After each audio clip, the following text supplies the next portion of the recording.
Assalamualaikum warahmatullahi wabarakatuh. Kali ini kita akan membahas review percobaan ke-6 yaitu pembuatan senyawa koordinasi hexaminical 2 iodida. Anggota kelompok kami yang pertama yaitu saya Audi Serelia Clarissa, Maya Susilowati, Hervin Tarigebi, dan Bayu Widaswara. Tujuan praktikum kali ini yaitu untuk mempelajari pembuatan senyawa koordinasi hexaminical 2 iodida dan untuk mengetahui persentase nikel pada suatu sampel. Berikut ini adalah bahan praktikum yang digunakan, yaitu pada bahan A ada NH4Cl, NiCl 2 kali, 6H2O, Aquades, es batu, amonia, dan etanol. Kemudian untuk bahan B ada DMG, etanol, H2SO4, NH4OH, klorid, dan pada perbedaan bahannya terdapat NiSO4, 6H2O, Ki, dan H2O2. Selanjutnya yaitu langkah kerja pada video A. Yang pertama yaitu disiapkan larutan amonium klorida dari 4 gram NH4Cl dengan 10 ml air. Nah, ini bertujuan supaya padatan NH4Cl dapat larut dalam air. Selanjutnya memasukkan 5 gram NiCl6 6H2O dalam gelas beker lalu ditambahkan dengan 3,4 ml Aquades. Nah, bertujuan untuk supaya padatan NiCl6 6H2O itu dapat larut dalam Aquades. Yang ketiga yaitu ditambahkan 5 ml amonium klorida yang telah disiapkan sebelumnya kemudian dikocok. Nah, pencampuran ini dilakukan untuk pembuatan larutan koordinasi. Tidak terjadi perubahan warna pada larutan, tetap berwarna hijau jernih. Selanjutnya yang keempat yaitu ditambahkan 10 ml larutan amonia dan dikocok. Nah, larutan amonia ini berfungsi sebagai katalis dalam suasana basah agar reaksi yang terjadi menjadi lebih cepat. Terjadi perubahan warna pada larutan. Semua berwarna hijau bening menjadi biru. Terbentuk pula endapan yang jumlahnya bertambah. Ketika ditambahkan amonium klorida, suhu pada larutan meningkat menjadi 38 derajat Celcius. Langkah yang kelima yaitu didinginkan larutan dengan es batu hingga terbentuk endapan. Nah, pendinginan ini bertujuan untuk meningkatkan jumlah endapan yang terbentuk. Terjadi perubahan warna pada larutan menjadi biru pekat dan suhu larutan menurun. Selanjutnya yang keenam yaitu saring endapan tersebut dengan kertas saring. Sisa-sisa endapan pada gelas beker dilarutkan dengan larutan amonia. Penyaringan dengan kertas saring ini bertujuan untuk memisahkan endapan yang terbentuk dari filtratnya. Endapan yang tersaring yaitu endapan berwarna biru keunguan. Yang ketujuh, pada proses penyaringan, endapan yang terjebak dalam kertas saring ditambahkan dengan larutan amonia dan etanol. Larutan amonia dan etanol ini ditambahkan supaya proses pengiringan akan lebih cepat dan juga untuk membersihkan endapan dari zat pengotor yang tersisa, sehingga diperoleh endapan yang sudah bersih. Yang kedelapan, dikeringkan endapan yang terbentuk pada suhu 50 derajat Celcius. Pengeringan endapan bertujuan untuk mengurangi kadar air agar kristal yang akan terbentuk dapat terbentuk sempurna. Nah, sehingga didapatkan kristal berwarna ungu.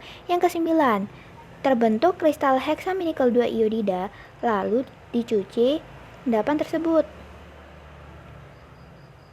Pencucian endapan dilakukan untuk menguji keberadaan ion nikel pada larutan. Diperoleh larutan biru, keunguan, dan terdapat endapan. Selanjutnya terbentuk kristal hexanikel 2 klorida 73% sebanyak 3,59 gram. Nah, pengukuran massa kristal hexanikel 2 klorida ini diperoleh berwarna ungu. Kemudian langkah kerja pada video B yang pertama menyiapkan larutan nikel dalam Erlenmeyer. Tujuannya dilakukan di dalam air panas agar nikel mudah larut. Dengan hasil diperoleh larutan bening. Kemudian yang kedua masukkan H2SO4 secara bertetes-tetes. H2SO4 berfungsi untuk menurunkan pH larutan. Dengan hasil tidak terjadi perubahan warna, pH larutan menjadi lebih asam. Kemudian yang ketiga, tambahkan dengan larutan antara DMG dengan etanol yang telah disiapkan sebelumnya.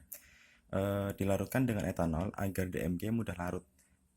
Dengan hasil diperoleh larutan DMG yang sedikit keruh. Setelah dicampurkan dalam larutan nikel, diperoleh larutan yang bening. Keempat, tambahkan dengan larutan NH4OH.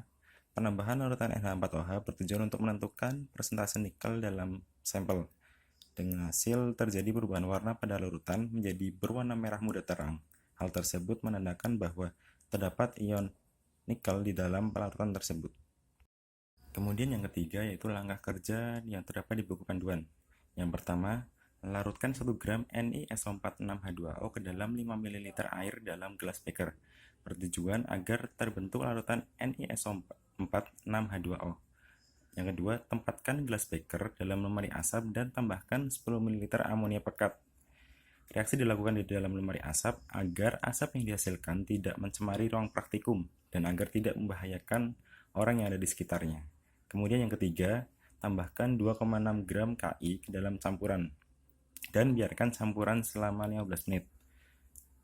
Tujuannya itu terbentuk endapan yang merupakan senyawa koordinasi NiNH3 6 kali I2. Yang keempat, kumpulkan kristal yang terbentuk dengan penyaring Hirsch. Cuci 2 kali dengan 2 ml larutan etanol 1:1 dan tambahkan 2 ml larutan etanol ke dalam larutan. Tujuannya pencucian dengan etanol bertujuan untuk menghilangkan zat pengotor yang masih terdapat di dalam endapan. Penambahan etanol ke dalam larutan bertujuan agar pembentukan kristal menjadi lebih mudah. Kemudian yang kelima, keringkan kristal pada udara terbuka selama beberapa menit. Tujuannya agar kristal yang diperoleh terbentuk sempurna. Lalu yang keenam, hitung rendemen kristal yang terbentuk, yaitu untuk mengetahui besar rendemen kristal.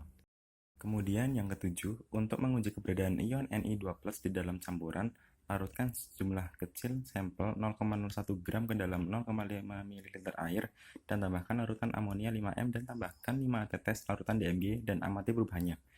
Terbentuk endapan yang merupakan endapan NiCl7H7N2O2 3 kali. Amonia yang ditambahkan berfungsi menjadi katalis dalam suasana basah, sehingga dimetil glikosim akan lebih cepat terbentuk. Dimetil glikosim merupakan indikator yang menunjukkan adanya suatu unsur dengan menimbulkan warna tertentu. Kemudian yang kedelapan, untuk menguji keberadaan ion iodida dapat dilakukan dengan melarutkan sejumlah kecil campuran 0,01 gram ke dalam 0,5 ml air. Kemudian asamkan dengan 2 tetes H2SO4 5M dan kemudian tambahkan larutan H2O2 3%, lalu tambahkan indikator amilum beberapa tetes. Asam sulfat yang ditambahkan berfungsi sebagai katalis dalam keadaan asam yang dapat memudahkan terjadinya oksidasi menjadi iot bebas dengan sejumlah zat pengoksidasi. Indikator yang digunakan yaitu amilum yang akan berubah warna menjadi biru kehitaman. Perubahan warna tersebut mengindikasikan bahwa terdapat ion iodida dalam larutan tersebut. Selanjutnya yaitu tuliskan reaksi yang terjadi pada setiap video dan reaksi yang terjadi pada senyawa yang tertulis di buku panduan praktikum untuk percobaan 6. Nah, reaksi yang terjadi pada percobaan, untuk percobaan video A, reaksi yang terjadi yaitu NiCl2 direaksikan dengan 6NH3 akan menghasilkan NiNH3 6 kali Cl2. Kemudian untuk percobaan video B, reaksi yang terjadi yaitu NiCl2 direaksikan dengan 6NH3 akan menghasilkan senyawa kompleks NiNH3 6 kali Cl2. Kemudian untuk percobaan diktat, reaksi yang terjadi yaitu NiCl2 direaksikan dengan 6NH3 akan menghasilkan senyawa kompleks NiNH3 6 kali Cl2. Nah, poin selanjutnya kita diminta untuk menggambarkan struktur geometri molekul senyawa koordinasi pada video A, B, dan senyawa koordinasi sesuai percobaan 6 buku panduan praktikum. Nah, struktur geometri molekul senyawa koordinasi pada percobaan video A itu NiNH3 6 kali Cl2 yang memiliki struktur nikel sebagai atom pusatnya dan terdapat 6 amonia yang mengelilingi nikel sebagai ligan, serta Cl- yang menjadi anion. Bentuk strukturnya berupa oktahedral. Kemudian untuk struktur geometri molekul senyawa koordinasi percobaan B, terbentuk senyawa NiDMG 2 kali. Nah, memiliki nikel sebagai atom pusat dan terdapat 4 atom nitrogen yang mengelilingi nikel sebagai ligan, serta pasangan ligan organik yang bergabung melalui ikatan hidrogen untuk menghasilkan ligan makrosiklik. Nah, struktur geometri molekul senyawa koordinasi untuk percobaan diktat yang terbentuk yaitu senyawa kompleks NiNH3 6 kali I2. Nah, memiliki nikel sebagai atom pusatnya dan terdapat 6 amonia yang mengelilingi nikel sebagai ligan serta imin yang menjadi anion. Bentuk strukturnya berupa oktahedral. Poin selanjutnya yaitu mengapa sih NiCl2 maupun NiSO4 dapat bereaksi dengan amonia dan menghasilkan senyawa kompleks heksamin nikel 2? Jawabannya adalah karena Ni merupakan golongan unsur transisi dalam tabel periodik untuk menghasilkan suatu senyawa koordinasi atom pusat yang digunakan merupakan atom pusat yang memiliki konfigurasi elektron yang berakhir pada kulit terluar D. Dan konfigurasi elektron D merupakan unsur transisi pada tabel periodik. Selain itu, Ni2 dapat bereaksi dengan amonia karena amonia dapat menjadi ligan yang memiliki energi cukup besar sehingga dapat bereaksi dengan atom pusat dan kemudian terbentuklah senyawa koordinasi atau senyawa kompleks heksamin nikel 2. Berdasarkan reaksi pada video B, gambarkan struktur dimetilglykoside atau DMG dan jelaskan mengapa DMG dapat digunakan untuk menguji keberadaan ion nikel. Dapat dilihat bahwa di PPT di sebelah kiri itu merupakan gambar struktur dari dimetilglykoside yang memiliki rumus C4H8N2O2. Mengapa dimetilglykoside ini dapat menguji keberadaan ion nikel? Karena saat suatu senyawa ditambahkan dengan dimetilglykoside ini akan terjadi perubahan warna. Nah, perubahan warna inilah yang dapat mengidentifikasi ini nikel. Nah, saat ditambahkan suatu senyawa, saat ditambahkan DMG, warnanya itu berubah menjadi merah muda. Dalam senyawa tersebut dapat diidentifikasi bahwa ada ion nikel di situ. Nah, makanya DMG dapat digunakan untuk menguji ion nikel karena dapat merubah warna suatu senyawa. Jika 0,5 gram nikel sulfat direaksikan dengan 1,3 gram kalium iodida dapat menghasilkan 1,2 gram senyawa heksaamin nikel 2 iodida. Hitunglah berapa persen rendemen senyawa koordinasi yang terbentuk. Pada soal kita mendapatkan massa dari NiSO4 dan massa Ki. Nah, selanjutnya kita harus mencari molekul relatif dari senyawa NiSO4 dan Ki. Nah, itu sudah ditunjukkan pada PowerPoint yang massanya NiSO4 0,5 gram, MR-nya 154,75 gram per mol, sedangkan massa Ki-nya 1,3 gram dan MR-nya 166 gram per mol. Untuk mencari persen rendemen, yang pertama itu kita harus cari mol dari NiSO4 dan Ki. Mencari mol itu adalah massa dibagi massa molekul relatif. Nah, mol dari NiSO4 didapatin 3,23 kali 10 pangkat min 3, sedangkan mol dari Ki itu 7,83 kali 10 pangkat min 3. Nah, setelah itu kita bikin nih reaksi untuk mendapatkan heksaamin nikel 2 iodida, di mana NiNH3 2 kali ditambah dengan 2 Ki ditambah 2 OH. Nah, hasilnya NiNH3 6I2 ditambah 2 KOH. Nah, baru itu kita buat tuh massa mula-mula, reaksi dan sisa dari mol-mol yang sudah kita dapat tadi, yang dapat dilihat di tampilan kan. Nah, dapat tuh MR dan mol dari NiNH3 6 kali I2. Nah, mol kan dapat nih molnya nih.